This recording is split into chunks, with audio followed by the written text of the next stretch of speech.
গিয়েছিলাম বেস্ট বাইয়ে। তো কী কী কেনাকাটা করলাম সেটাই একটু দেখাচ্ছি। এই যে প্রথমেই দেখাচ্ছি একটা মানে ব্ল্যাক কালার বল টাইপের।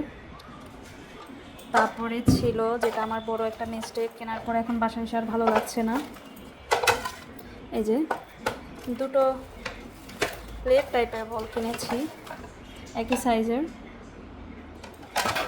তারপরে নিয়েছি একটা ছোটো ট্রে। তারপরে সব থেকে ভালো লেগেছে কি বলেন তো, এইটা খুব সুন্দর না বলেন, সাবান রাখার জন্য। তারপরে নিয়েছিলাম একটা বিস্কিট আমি, সল্টি বাইট। তারপরে যেটা দেখুন একটা হাফ প্লেট টাইপের, খুব সুন্দর না, মনে হচ্ছে একদম হাতে করা পেন্টিং।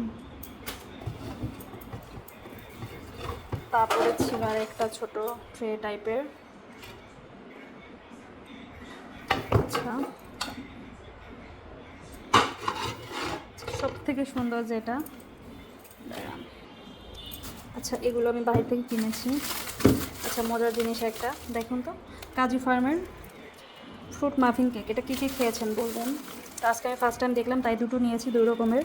তো কাজু ফার্মের ভ্যানিলা মাফিন কেক, তো আমি দেখি কেমন লাগে। তারপরে ছিল এই যে বাস্কেটটা, অনেক সুন্দর না বলেন। এটা দুটো সাইজ ছিল, একটা ছিল 225 টাকা আর একটা হচ্ছে 285 টাকা। আমি বড়ো সাইজেরটা একটু নিয়েছি। মজার বিষয় যে এটা আমাকে একজন দোকানদার বলতেছে এই চুড়িটা অনেক সুন্দর, এটা কোথা থেকে কিনেছেন। তা আমি বললাম বেস্ট বাই থেকে। তো উনি বললো যে কয় টাকা নিয়েছে, তা আমি বলে আসছি 250 টাকা, বাট এটা 250 টাকা না। আচ্ছা যাই হোক, আপনাদের কেমন লাগলো বলবেন আমাকে, অবশ্যই জানাবেন কমেন্ট করে। যদি আপনাদের ভালো লাগে আমার ভিডিওগুলো দেখবেন। ভালো থাকবেন সবাই।